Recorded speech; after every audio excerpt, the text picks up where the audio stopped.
கண்மணி நாயகம் முத்து முஹம்மது முஸ்தபா ரசூலுல்லாஹி ஸல்லல்லாஹு அலைஹி வஸல்லம் அன்னாருடைய ஷஃபாஅத்தை பெறக்கூடிய பாக்கியத்தை மறுமையிலும் அன்னாருடைய துவாவை பெறக்கூடிய பாக்கியத்தை இம்மையிலும் வல்ல ரஹ்மான் நாம் அனைவர்களுக்கும் நசீபாக்கி தருவானாக. ஆமீன் யா ரப்பல் ஆலமீன்.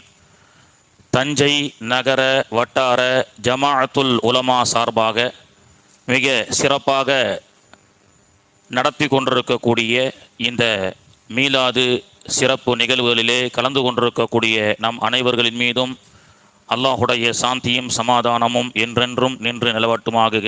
ஆமீன் யா ரப்பல் ஆலமீன். இந்த சிறப்பான நிகழ்விலே இரு சிங்கங்கள் இன்னும் சற்று நேரத்தில் கர்ஜிக்க உள்ளது.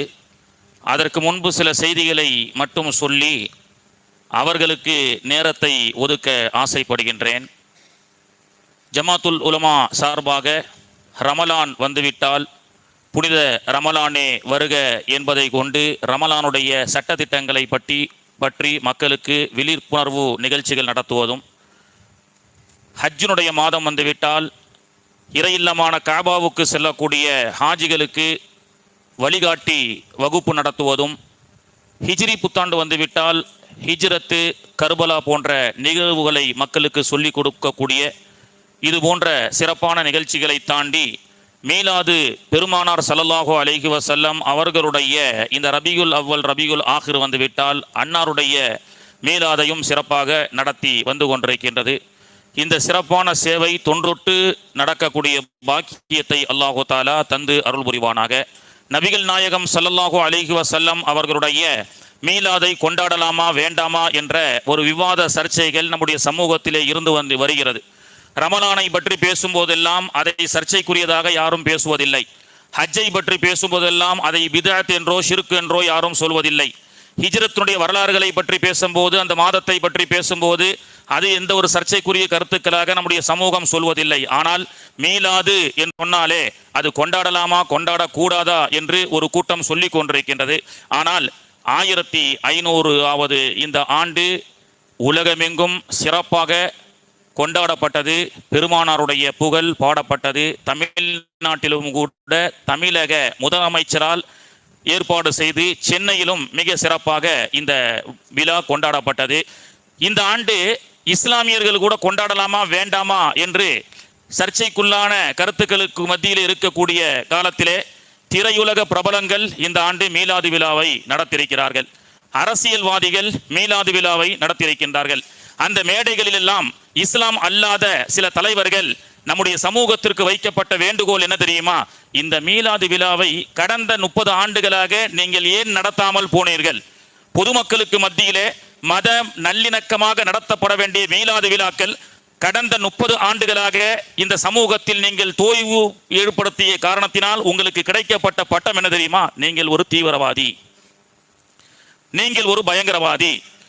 ஹசரத் அவர்கள் சொன்னதை போன்று ஒரு காலத்தில் ஊரில் வெளி மீட்டிங்கில் பெருமானார் அவர்களை பற்றிய விஷயத்தை பற்றி சொல்லப்படும்.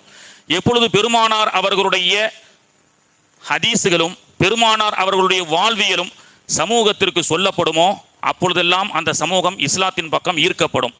கத்தாரிலே நடைபெற்ற ஒரு உலக கோப்பையினுடைய ஒரு மேட்சில் ஒரே ஒரு ஹதீஸ் ஆங்கிலத்தில் பதாகையில் எழுதப்பட்டது. அது உலகமெங்கும் திரும்பி பார்க்கப்பட வைத்தது. அந்த ஒரு ஹதீஸை மையமாக ஆய்வு செய்த எத்தனையோ ஆயிரக்கணக்கான கிறிஸ்தவர்களும் இஸ்லாம் அல்லாதவர்களும் இஸ்லாத்தின் பக்கம் வந்தார்கள். என்ன ஹதீஸ்? The smile is also a donate, that's all.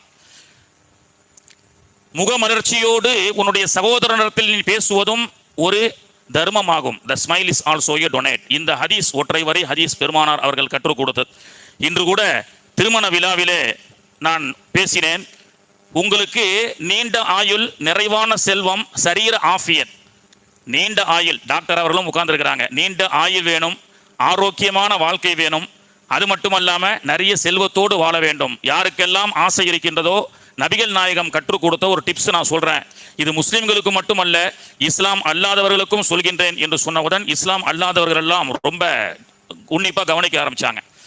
அதிகமாக கல்யாணங்களில் போய் கலந்துக்கோங்க, உங்களுக்கு ஆயுள் நீட்டி கொடுக்கப்படும், ஆரோக்கியமான வாழ்வை கொடுக்கப்படும். இது நான் சொல்லலை, நபிகள் நாயகம் சொன்னாங்க. யாருக்காவது ஆயுள் நீட்டி ஆரோக்கியத்தோடு வாழணும்னு நீங்கள் ஆசைப்பட்டீங்கன்னா ஃபல் யஸிம் ரஹிமஹு, உங்களுடைய சொந்த பந்தங்களோடு தாய் சொந்தங்களோடு சேர்ந்து வாருங்கள் என்று சொன்னார்கள். இது இஸ்லாமியர்களுக்கு மட்டுமல்ல, குடும்ப உறவை பேணி வாழ சொன்னார்கள் பெருமானார். குடும்ப உறவுகளை பேணி வாழ்வதற்குண்டான ஒரு இடம் என்று திருமண விழா. அந்த விழாவிலே மாமன் மச்சான்களை பார்த்து, வரக்கூடிய உறவினர்களை பார்த்து ஒருவருக்கொருவர் நீங்கள் முக மலர்ச்சியோடு பேசுவதை கொண்டு உங்களுக்கு தர்மம், அது மட்டுமல்லாமல் நீண்ட ஆயுள் கிடைக்கும் என்ற ஒரு சிறப்பான செய்தியை பெருமானார் அவர்கள் சொன்ன செய்தியை சொன்னதற்கு பிறகு ஒரு மாற்று மத சகோதரர், இவ்வளவு செய்திகளையும் நபிகள் நாயகம் உங்களுக்கு சொல்லி கொடுத்தார்களா என்று நமக்கு அவர் கேட்டு ஆச்சரியப்படக்கூடிய அளவுக்கு. அப்ப நம்ம கொண்டு போய் செய்திகளை சொல்லாட்டா சில பேர் என்ன செஞ்சிருவாங்க, தவறான கருத்துக்களை சொல்லிவிடுவார்கள். சமீபத்தில் இஸ்லாத்துக்கு எதிரான சர்ச்சைக்குரிய கருத்துக்களையே சொல்லக்கூடிய ஒரு அதி மேதாவி ஒருவர் பேசினார். நபிகள் நாயகம் இந்தியாவை யார் படையெடுத்து வெற்றி கொண்டு இந்தியாவை படையெடுப்பார்களோ அவர்களுடைய பாவங்கள் மன்னிக்கப்படும், அவர்களுக்கு சொர்க்கம் கிடைக்கும்னு நபிகள் நாயகம் சொல்லியிருக்கிறாங்க. எனவே தான் முகலாய மன்னர்கள் இருந்து எல்லாம் இந்தியாவை படையெடுத்து வந்தான் அப்படின்னு சொல்லி இப்படி ஒரு நபிமொழி இருப்பதாக ஒரு தவறான கருத்தை அவர் சொல்கிறார். என்ன சொல்கிறார்? இந்தியாவை படையெடுத்து வருபவனுக்கு சொர்க்கம் உண்டு என்று நபிகள் நாயகம் சொன்னதாக அவர் ஒரு ஹதீஸ சொல்லி காட்டுறார். எப்படி வெச்ச பரப்புகள் பாருங்க. இஸ்லாமிய பெருமானாருடைய அந்த வாழ்வியல், அற்புதமான வாழ்வியலை நாம் சரியான முறையில் மக்களுக்கு கொண்டு போய் சேர்க்காவிட்டால் இது போன்ற விஷ கருத்துக்கள் சொல்லி சேர்ப்பார்கள். உடனே அந்த அதி மேதாவினுடைய அந்த ஹதீஸுக்கு மறுப்பாக, அவன் சொன்ன அந்த கருத்துக்கு மறுப்பாக நான் போர்த்தேன். அண்ணன், அது இந்தியாவுக்கு சொன்ன ஹதீஸ் அல்ல, அது கிஷ்டின்தியா என்று சொல்லப்படக்கூடிய துருக்கிக்கு சொன்ன ஹதீஸ். துருக்கி இஸ்தான்புல் கிஷ்டின்தியாவை யூதர்களால் அந்த மக்கள் அடிமைத்தனம் படுத்தப்பட்டு, அந்த அடிமைப்படுத்தப்பட்ட அந்த மக்களுக்கு சென்று சுதந்திரத்தை யார் வாங்கி கொடுப்பார்களோ அவர்களுக்கு அல்லாஹ் சொர்க்கத்தை கொடுப்பான் என்ற கருத்தின்படி உள்ள ஹதீஸை கிஷ்டின்தியா என்ற வார்த்தையை இந்தியாவாக மாற்றிவிட்டு விஷ பரப்புகள் செய்யப்பட்டு இன்னைக்கு இஸ்லாத்தின் மீதும் நபிகள் நாயகம் சொன்ன கருத்துக்கள் மீதும் தவறான செய்திகளை மக்களுக்கு மத்தியிலே சொல்லிக் கொண்டிருக்கின்றார்கள். கண்ணியத்திற்குரியவர்களே, மீலாது விழாக்கள் இன்னும் சிறப்பாக தெருவெங்கும் வீதி எங்கும் ஊரெங்கும் எல்லா மக்களையும் கூப்பிட்டு நடத்த வேண்டிய அவசியமான காலகட்டத்திலே நாம் இருந்து கொண்டிருக்கின்றோம். பெருமானார் அவருடைய வரலாற்றை பற்றி பேசும் பொழுது அவர்களுக்கு நாம் என்ன சொல்கின்றோம்? அந்த நிகழ்வுகளுக்கெல்லாம் மீலாது அப்படின்னு சொல்கின்றோம். ஏனென்றால் உலகத்தில் எத்தனை புரட்சியாளர்கள் வந்திருக்கலாம், ஆனால் அவருடைய புரட்சிகள் எல்லாம் அவர்கள் பிறந்ததற்கு பிறகு பேசப்படும். ஆனால் நபிகள் நாயகம் ஸல்லல்லாஹு அலைஹி வஸல்லம் அவர்கள் மட்டும்தான் பிறப்பதற்கு முன்பே, இந்த பிரபஞ்சத்தை படைப்பதற்கு முன்பே அல்லாஹ் பேசினான். இந்த வானத்தையும் பூமியையும் இந்த உலகத்தையும் படைப்பதற்கு முன்பு நாயகத்தினுடைய மீலாதை பற்றி, பிறப்பை பற்றி அல்லாஹ் பேசினான். நபிகள் நாயகம் பிறக்க இருக்கின்றார்கள் என்று ஆதிபிதா ஆதம் அலைஹிஸ்ஸலாம் பேசினார்கள். ஈசா அலைஹிஸ்ஸலாம் பேசிய வரலாற்றை அல்லாஹ் குர்ஆனிலே சொல்லி காட்டுகின்றான். ஈசா நபி வரை நபிகள் பெருமானார் அவர்கள் பிறப்பதற்கு முன்பு இந்த உலகம் பெருமானார் அவர்கள் பிறக்க போகிறார்கள், பெருமானார் அவர்கள் பிறக்க போகிறார்கள் என்று சொன்னார்கள். பிறந்ததற்கு பிறகு அல்ஹம்துலில்லாஹில்லதி ஆதானி ஹாதல் குலாம தய்யிபல் அர்தானி கது சாதஃபில் மஹதி அலல் கில்மானி என்று அரபுலகம் பேசியது. பெருமானார் அவர்கள் கத்னா செய்யப்பட்டவர்களாக சராசரி குழந்தைகளை போன்று உடலில் நஜீஸ் இல்லாமல் சுத்தமாக பிறந்தார்கள். அப்படி பரிசுத்தமாக பிறந்த மான் நபியை மக்கமா நகர பெண்கள் எல்லாம் தண்ணீரை ஊற்றி குளிப்பாட்டும் பொழுது சொன்னார்கள், உடலில் இருக்கக்கூடிய உலகத்தில் இருக்கக்கூடிய அசுத்தங்களை எல்லாம் தண்ணீர் சுத்தம் செய்யலாம், ஆனால் தண்ணீர் வாழ்நாளிலே தன்னைத்தானே சுத்தப்படுத்திக் கொள்வது எப்பொழுது தெரியுமா? நபிகள் நாயகத்தினுடைய மேனியின் மீது படுவதன் மூலமாக என்று சொன்னார்கள்.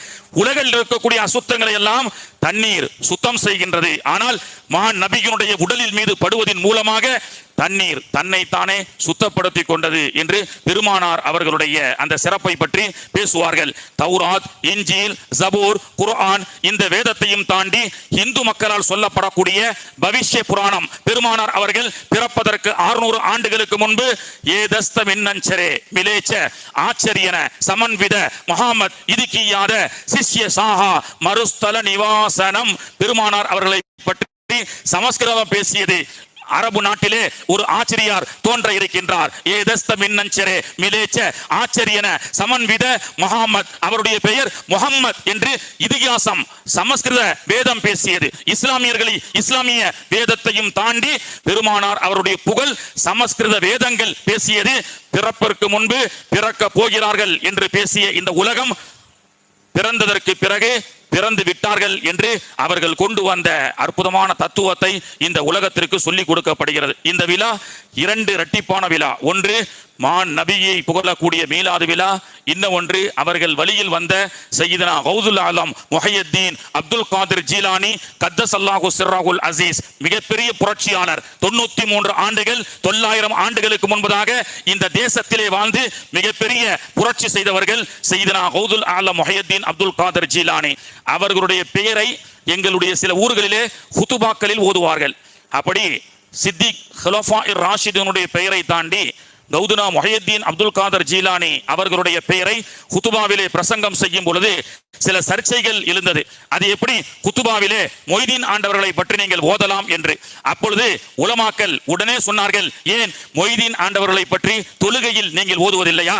பெருமானாருடைய குடும்பத்தை சார்ந்தவர்கள் தானே கௌது நாயகம். அல்லாஹும்ம சல்லி அலா முஹம்மதின் வ அலா ஆலி முஹம்மதின் கமா சல்லைத்த. அல்லாஹ் யா அல்லாஹ் பெருமானார் அவர்கள் மீது என்னுடைய ஸலவாத்தும் அவருடைய குடும்பத்தை சார்ந்தவர்கள் மீது ஸலவாத் சொல்வதன் மூலமாக சையீதுனா ஹசன் சையீதுனா ஹுசைன் என்ற ஜத்திலே யாரெல்லாம் வருகின்றார்களோ அத்தகைய பெருமானாருடைய குடும்பத்தை பற்றி அவர்கள் மீது ஸலவாத் சொல்வதை பற்றி நாம் தொழுகையில் ஓதுகின்றோம். பெருமானார் அவர்களை நிறைய புகழ்ந்துடுறாங்க, புகழ்ந்து உச்சத்துக்கு கொண்டு போயிடுறாங்க. எந்த அளவுக்கு? அல்லாஹ் அளவுக்கு கொண்டு போயிடுறாங்க அப்படின்னு சொல்றாங்க. அல்லாஹ் புகழ்ந்த மாதிரிலாம் நம்மளால புகழ முடியாது. அல்லாஹ் பெருமானாரை ஒரு உச்சத்துக்கு அழைத்து சென்றான். அந்த உச்சத்தை உலகத்தில் யாரும் 1000 கவிஞர்கள் பிறந்தாலும் அவர் புகழை பாடி முடிக்க முடியாது என்று சொன்னார் அல்லவா? அல்லாஹ் பெருமானாரை நபியே நாயகமே உங்களுடைய புகழை உயர்த்தி கொண்டே இருக்கின்றோம். that is not a past tense, that is a present. உங்களுடைய புகழை உயர்த்தி விட்டோம், இறந்த காலம் அல்ல, உயர்த்தி கொண்டே இருக்கின்றோம்.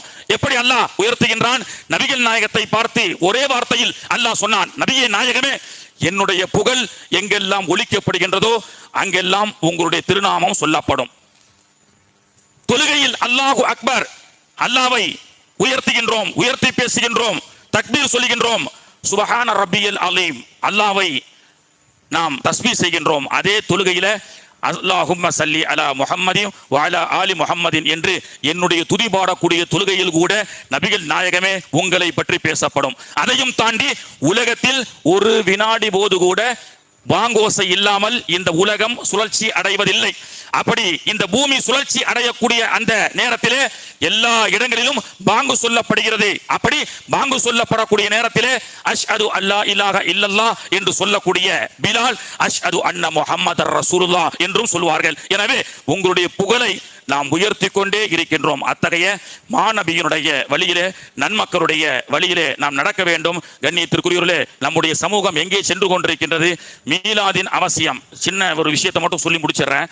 நிறைய மஹல்லாக்கள்ல மொய்தீன் ஆண்டவர்களுடைய கந்திரி சிறப்பாக நடத்துறீங்க. 1 லட்ச ரூபாய் 2 லட்ச ரூபாய் செலவு செஞ்சு அன்னதானங்கள் வழங்குகின்றீர்கள். அதே நேரத்திலே வலிமார்களுடைய வரலாறுகளை நீங்கள் பயானாக இது போன்ற ஆலிம் உலமாக்களை வர வைத்து உங்களுடைய பகுதியிலே குறிப்பாக பெண்களுக்கு ஏற்படுத்துங்கள். ஏனென்றால் ரசூலுல்லாஹி ஸல்லல்லாஹு அலைஹி வஸல்லம் சொல்றாங்க, அல்லிமு அவுலாதக்கும் ஹுப்ப நபியுக்கும் வ ஹுப்ப அஹ்ல பைத்திஹி வ திலாவத்தில் குர்ஆன். பிள்ளைகளுக்கு அலிபே தேன் மதரசாவை உங்களுடைய பள்ளிவாசல்ல ஓதி கொடுக்கிறதுக்கு முன்னாடி உங்க பிள்ளைகளுக்கு நபிகள் நாயகத்துடைய பிரியத்தை கற்றுக் கொடுங்கள். நபிகள் நாயகத்துடைய வரலாற்றிலே வந்த வலிமார்களுடைய கௌது நாயகம் என்று சொன்னால் யார்? காஜா கரீபுன் நவாஸ் என்று சொன்னால் யார்? ஷாகுல் ஹமீத் பாதிஷா நாயகம் என்று சொன்னால் யார்? அகல பைத்துகள் என்று சொன்னால் யார்? வரலாற்றை சொல்லிக் கொடுங்கள். வரலாற்றை சொல்லிக் கொடுக்காமல் நீங்கள் இல்மிலே நீங்கள் முக்கியத்துவம் கொடுக்கின்றீர்கள். ஒரு ஆலிமா நம்ம தஞ்சாவூர் மாவட்டத்தில் அலிபேத்தேன்னு 4 வருஷமா பிள்ளைகளுக்கு ஓதி கொடுத்த 4 வருஷமா மார்க்க கல்வியை பயின்ற ஒரு ஆலிமா ஒரு இந்துவோடு ஓடி சென்று கோவிலிலே தாலி கட்டுகின்றாள். அவளுக்கு குர்ஆன் ஓத தெரியாதா? ஹதீஸை பற்றி தெரியாதா? காரணம் என்ன? வலிமார்கள் நடந்த வழியை அந்த பிள்ளைகளுக்கு நாம் கற்றுக் கொடுக்கவில்லை. இஷாரா வந்து விட்டது. பாருங்க, 41 உயிர் கரூர்ல இறந்திருக்கிறது. அதுல 41 பேர்ல யாருமே இஸ்லாமியர்கள் இருக்கக்கூடாதுன்னு நினைத்து பத்திரிகையை திறந்து பார்த்தால் ஆச்சரியம். இறந்து போகும் பொழுது கூட என்னுடைய இறுதி ஊர்வலம் ஃபாத்திமா நாயகி அம்மா அவர்கள் ஹிஜாபோடு செல்ல வேண்டும் என்ற வந்த அந்த வழியில் வந்த இஸ்லாமிய சமூகம் வழி தவறி ஒரு கூத்தாடிக்கு பின்னால் ஆட்டு மந்தைகளாக கூட்டத்தில் இணைந்து 41 உயிர்கள் இறந்தது. அந்த 41 உயிர்ல திண்டுக்கல்லுக்கு பக்கத்தில் இருக்கக்கூடிய ஒரு கிராமத்தை சார்ந்த ஒரு பெண் இஸ்லாமிய சகோதரியும் இறந்திருக்கின்றாள். அவருடைய ஜனாசாவும் வைக்கப்பட்டிருக்கிறது. அவருடைய பெயர் என்ன தெரியுமா? ஃபாத்திமா. எங்கே சென்று கொண்டிருக்கின்ற சமூகம்? அல்லாஹ் நம்மை பாதுகாக்க வேண்டும். காலத்தின் அவசியம். இது போன்ற நல்லோர்களுடைய வழியை நடக்கக்கூடிய அந்த தர்பியத்துகளை நம்முடைய பிள்ளைகளுக்கு கற்றுக் கொடுப்பது காலத்தின் கட்டாயமாகும். மீலாது இன்னும் சிறப்பாக நடத்த பெற வேண்டும். கௌது நாயகத்தினுடைய உருஸ் வெறுமன ஃபாத்தியா ஓதி நெய்ச்சோறு கொடுத்து ஊரு ஃபுல்லா கொடுப்பதையும் தாண்டி ஒவ்வொரு பள்ளிவாசல்ல குறிப்பாக பெண்களுக்கு இது போன்ற விழிப்புணர்வு பிரச்சாரங்களை செய்து நன் மக்களுடைய வாழ்க்கையினுடைய வழிமுறைகளை அந்த பிள்ளைகளுக்கு கற்றுக் கொடுக்க வேண்டும். வல்ல ரஹ்மான் தௌஃபீக் செய்வானாக.